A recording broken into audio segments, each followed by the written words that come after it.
ಪಾಠ ಹೇಳೋರು, ನಾವು ಪಾಠ ಹೇಳೋರು, ಎಲ್ಲರಿಗೂ ಅವರದೇ ಆದಂಥ ಸ್ವಾಭಿಮಾನ ಇರ್ತದೆ. ನೀವು ಮಾತಾಡಬೇಕು, ಅವರು ಮಾತಾಡಬೇಕು. We can't let our MLAs ministers to be ಈ ಕಡೆಗೆ ಅವ್ರದೇ ಆದಂಥ ಬದುಕಿರ್ತದೆ. ಈ ಕಡೆಗೆ ನಮ್ಮ ಮುಖ್ಯಮಂತ್ರಿ ಉಪಮುಖ್ಯಮಂತ್ರಿಗಳು ಕಂಟ್ರೋಲ್ ಮಾಡಬೇಕು. ಇಲ್ಲಿ ನಾವು ಪ್ರತಿಪಕ್ಷ ನಾಯಕರು ಕೂಡ ತಾವು ಕೂಡ ಅದನ್ನು ಕಂಟ್ರೋಲ್ ಮಾಡಬೇಕು. ತಾವೆಲ್ಲ ಕರೆಕ್ಟ್.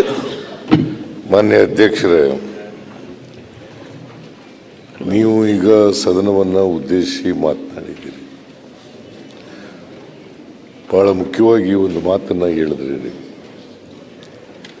ಪ್ರತಿಯೊಬ್ಬರು ಕೂಡ ಅವರ ಆತ್ಮಾವಲೋಕನವನ್ನು ಮಾಡ್ಕೋಬೇಕು ಅಂತ. ಈಗ ನಾವು ಈ ಕಡೆ ಸದಸ್ಯರಾಗಲಿ ಈ ಕಡೆ ಸದಸ್ಯರಾಗಲಿ ಮಾತನಾಡುವಾಗ ಇನ್ನೊಬ್ಬರಿಗೆ ನೋವುಂಟಾಗೋ ರೀತಿಯಲ್ಲಿ ಮಾತಾಡಬಾರ್ದು. ಇದು ಸದನ. ನೋಡಿ, ಎಲ್ಲ ವಿದ್ಯಾರ್ಥಿಗಳೆಲ್ಲ ಬಂದು ಕೂತಿದ್ದಾರೆ, ನಮ್ಮನ್ನೆಲ್ಲ ನೋಡ್ತಾ ಇರ್ತಾರೆ, ನಮ್ಮ ಬಿಹೇವಿಯರ್ನೆಲ್ಲ ನೋಡ್ತಾ ಇರ್ತಾರೆ, ನಾವು ಯಾವ ರೀತಿ ನಡ್ಕೊಳ್ತೀವಿ ಅಂತಕ್ಕಂಥದ್ದನ್ನ ನೋಡ್ತಾ ಇರ್ತಾರೆ. ನಾವು ಪದ ಪ್ರಯೋಗ ಮಾಡುವಾಗ ಅದು ಸಂವಿಧಾನಿಕವಾಗಿ ಸಂಸದೀಯವಾಗಿರಬೇಕು. ನಾನು ಟೀಕೆ ಮಾಡಲಿಕ್ಕೆ ನಾವು ಯಾವತ್ತೂ ಕೂಡ ವಿರೋಧ ಮಾಡಲ್ಲ. ಟೀಕೆ ಮಾಡಿ ವಿರೋಧ ಪಕ್ಷದವರು ಇರೋದೇ ಟೀಕೆ ಮಾಡಲಿಕ್ಕೋಸ್ಕರ. ಆದರೆ ಪದ ಪ್ರಯೋಗ ಮಾಡುವಾಗ ಮತ್ತೆ ವಿಷಯಾಂತರ ಮಾಡಿ ಮಾತಾಡ್ತಕ್ಕಂಥದ್ದು ಮತ್ತು ವೈಯಕ್ತಿಕವಾಗಿ ದ್ವೇಷ ತೀರಿಸಿಕೊಳ್ಳೋ ರೀತಿಯಲ್ಲಿ ಮಾತಾಡ್ತಕ್ಕಂಥದ್ದು ಇದು ಸರಿಯಾದಂಥ ಕ್ರಮ ಅಲ್ಲ. ದಯಮಾಡಿ ನಾನು ಎಲ್ರಿಗೂ, ಈ ಕಡೆಯವರಿಗೆ ಆ ಕಡೆಯವರಿಗೆ ಎಲ್ರಿಗೂ ಮನವಿ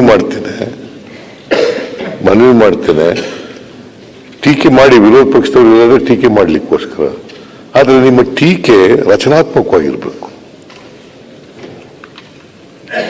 ರಚನಾತ್ಮಕವಾದಂಥ ಟೀಕೆಗಳು ಮಾಡಿದ್ರೆ ಅದನ್ನು ಸ್ವಾಗತ ಮಾಡೋಣ. ನಾವು ಸರ್ಕಾರ ಇದ್ದೀವಿ, ಸರ್ಕಾರ ನಡೆಸ್ತಾ ಇದ್ದೀವಿ, ನಾವು ಏನು ಹೇಳ್ಬೇಕು ಅದನ್ನು ಹೇಳ್ತೀವಿ, ವಸ್ತುಸ್ಥಿತಿ ಏನಪ್ಪ ಅಂತಕ್ಕಂಥದ್ದನ್ನು ಹೇಳ್ತೀವಿ. ನಾವು ಯಾರು ಬೃಹಸ್ಪತಿಗಳಲ್ಲ. ನೆನ್ನೆನೂ ಕೂಡ ಹೇಳಿದೆ, ನಾವು ಯಾರು ಬೃಹಸ್ಪತಿಗಳಲ್ಲ. ಕಲಿತಕ್ಕಂಥದ್ದು ಬಹಳ ಇರ್ತದೆ.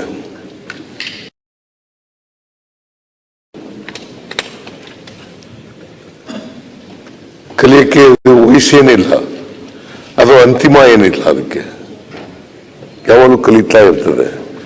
ನಾವೆಲ್ಲ ಈ ಹೊಸ ಸದಸ್ಯರುಗಳೆಲ್ಲ ಬಹಳ ಜನ ಬಂದಿದ್ದಾರೆ. ಹೊಸ ಸದಸ್ಯರುಗಳಿಗೆ ಮಾದರಿಯಾಗಿರ್ಬೇಕಲ್ಲ. ಅವತ್ತು ನಾವು ದಾರಿ ತಪ್ಪತಕ್ಕಂಥ ನಡೆದ್ರೆ ಹೊಸ ಸದಸ್ಯರು ಏನ್ ಮಾಡ್ತಾರೆ ಪಾಪ. ಈಗ ನಾನು 9 ಚುನಾವಣೆಗಳನ್ನು ಎದುರಿಸಿದ್ದೀನಿ. ಇಲ್ಲಿ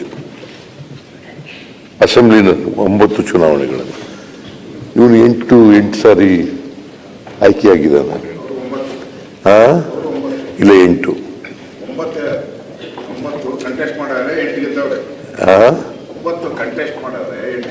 ಹಂಗ್ ಲೆಕ್ಕ ಹಾಕಿದ್ರೆ ನಾನು 13 ಕಂಟೆಸ್ಟ್ ಮಾಡಿದ್ದೀನಿ. 13 ಚುನಾವಣೆಗಳು ಕಂಟೆಸ್ಟ್ ಮಾಡಿದ್ದೀನಿ.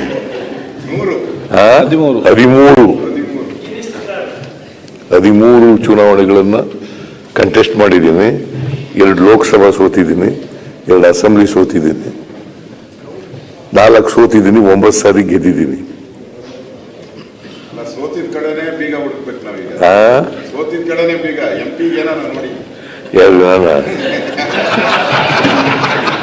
MP ಗೆ ಇನ್ನು ನಿಲ್ಲಲ್ಲ ಅಂತ ತೀರ್ಮಾನ ಮಾಡ್ಬಿಟ್ಟಿದ್ದೀನಿ.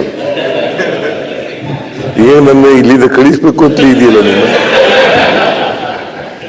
ಈಗ ನಿಮ್ಗೆ ಇಷ್ಟ ಇಲ್ವಾ?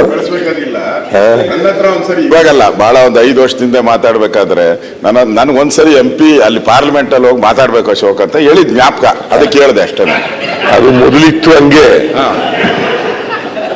ಮೊದಲಿತ್ತು ಹಂಗೆ ಪಾರ್ಲಿಮೆಂಟ್ಗೆ ಒಂದ್ಸರಿ ಹೋಗ್ಬೇಕು ಅನ್ನೋದಿತ್ತು. ಈಗ ಅದಿಲ್ಲ. 2 ಸಾರಿ ಜನ ನನ್ನನ್ನು ರಿಜೆಕ್ಟ್ ನೀವು ಡೆಲ್ಲಿಗೆ ಹೋದ್ರೆ ನಾವು ಆರಾಮದಿಂದ ಬದುಕಬಹುದು ಅನ್ನೋದ್ರಿಂದ ನಿಮ್ಮ ಗೌರವದಿಂದ ಡೆಲ್ಲಿ ಕಳ್ಸಾಕ್ಬೇಕಂತ ವಿಚಾರ ಮಾಡಕತ್ತೆ. 2 ಸಾರಿ ನನ್ನನ್ನು ರಿಜೆಕ್ಟ್ ಮಾಡಿಬಿಟ್ಟಿದ್ದಾರೆ ಲೋಕಸಭೆಗೆ ಬರಬೇಡಿ ಅಂತ. 1918 ಒಂದು ಸಾರಿ, 1991 ಒಂದು ಸಾರಿ, 2 ಸಾರಿ ನನ್ನನ್ನು ರಿಜೆಕ್ಟ್ ಮಾಡಿಬಿಟ್ರು. ಸೊ ಇನ್ನು ಮತ್ತೆ ನಾನು ಆಸೆ ಪಡೋದು ಚೆನ್ನಾಗಿಲ್ಲ ಅಂತೇಳಿ ಬಿಟ್ಬಿಟ್ಟೆ. ಈಗ ಮಾಡ್ತಾ ಇಲ್ಲ. ಅದರಿಂದ ನೀನಾಗ್ಲಿ ನಾನಾಗ್ಲಿ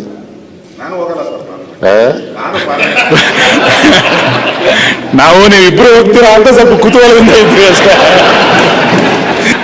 ನಾನು ಯಾರನ್ನೂ ಪಾರ್ಲಿಮೆಂಟ್ಗೆ ಹೋಗಿ ಅಂತ ಹೇಳಲ್ಲ. ಅವ್ರ ಖುಷಿ.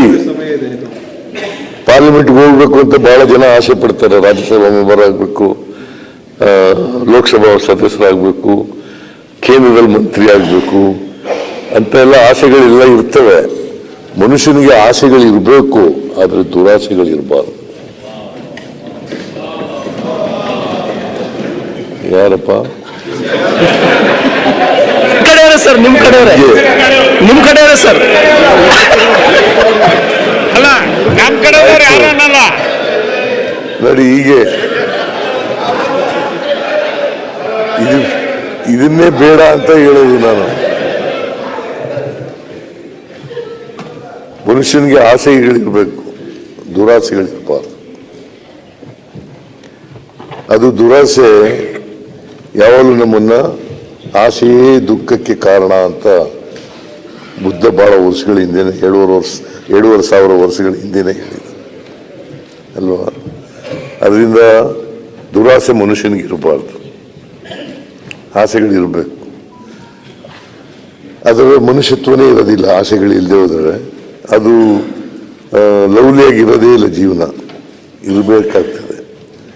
ಸೊ ನಾನೇನು ಹೇಳ್ತೀನಿ ಅಂತಂದರೆ, ಇನ್ನು ಮುಂದೆ ಸದನ ಈಗ 2 ವಾರ ನಡೀತದೆ ಅಂತ ಇಟ್ಕೊಳ್ಳೋಣ, ಸದುಪಯೋಗ ಮಾಡ್ಕೊಳ್ಳೋಣ, ಚರ್ಚೆ ಮಾಡಿ. ನೀವೇನು ಪ್ರಶ್ನೆ ಕೇಳಬೇಕು ಕೇಳಿ, ಅದಕ್ಕೆ ಉತ್ತರ ಕೊಡಲಿಕ್ಕೆ ನಮ್ಮ ಮಂತ್ರಿಗಳೆಲ್ಲ ತಯಾರಾಗಿದ್ದಾರೆ, ನಾನು ತಯಾರಾಗಿದ್ದೇನೆ, ಡೆಪ್ಟಿ ಚೀಫ್ ಮಿನಿಸ್ಟರ್ ತಯಾರಾಗಿದ್ದಾರೆ, ಹೋಮ್ ಮಿನಿಸ್ಟರ್ ತಯಾರಾಗಿದ್ದಾರೆ, ಬೇರೆ ಎಲ್ಲ ಮಿನಿಸ್ಟ್ರಿಗಳು ಕೂಡ ತಯಾರಾಗಿದ್ದಾರೆ. ಸರ್ಕಾರದ ಮೇಲೆ ಏನೇ ಆರೋಪಗಳಿದ್ದರೆ ಮಾಡಿ, ತಪ್ಪುಗಳಿದ್ದರೆ ಮಾಡಿ, ಆದರೆ ಪದಪ್ರಯೋಗ ಮಾಡುವಾಗ ಬಹಳ ಎಚ್ಚರಿಕೆಯಿಂದ ಮಾಡ್ತಕ್ಕಂಥದ್ದನ್ನು ಮಾಡಿ. ಯಾರು ಕೂಡ ಪದಪ್ರಯೋಗವನ್ನು ಎಚ್ಚರ ತಪ್ಪಿ ಮಾಡಕ್ಕೆ ಹೋಗಬಾರ್ದು. ಅಶ್ವಥ್ ನಾರಾಯಣ್ಗೆ ಸ್ವಲ್ಪ ಗಂಟ್ಲು ಜಾಸ್ತಿ ಇದೆ, ನಮಗೂ ಮೊದಲೆಲ್ಲ ಇತ್ತು, ಈಗ ಕಡಿಮೆ ಆಗಿದೆ ಸ್ವಲ್ಪ. ಅದನ್ನ ದುರುಪಯೋಗ ಆಗಬಾರ್ದು, ದುರುಪಯೋಗ ಆಗಬಾರ್ದು.